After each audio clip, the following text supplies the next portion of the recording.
প্রচণ্ড দাবদাহকে উপেক্ষা না করে ঢাক ঢোল বাজিয়ে প্রচারে বেরিয়েছিলেন বীরভূম লোকসভা কেন্দ্রের বিজেপি মনোনীত প্রার্থী দেবাশিস ধর সহ আরও অন্যান্য কর্মী সমর্থকেরা। এদিন তিনি নলহাটি বিধানসভার বাউটিয়া পঞ্চায়েতের অন্তর্গত বিভিন্ন গ্রামে গঞ্জে প্রচার করেন। পাশাপাশি তিনি সোনারকুণ্ডু গ্রামে প্রচারে যান। আসন্ন লোকসভা নির্বাচনে ভারতীয় জনতা পার্টির প্রার্থী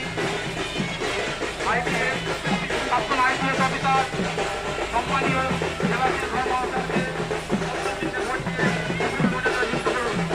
আর এই প্রচারের মাঝে কিছু গ্রামবাসী বিজেপির প্রার্থী দেবাশিস ধরকে কাছে পেয়ে বিভিন্ন অভাব অভিযোগের কথা বললেন।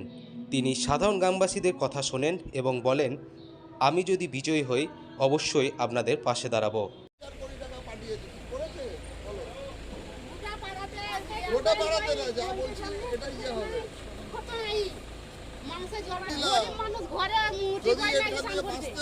তাহলে পাল্টাতে হবে মত, আর যদি না হয় তাহলে এরকমই হবে।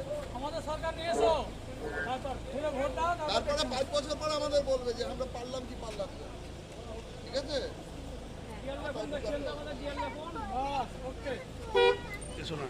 শুধু লিখলে হবে না, শুধু নিজে করবেন না, সবাইকে দিয়ে করাবে।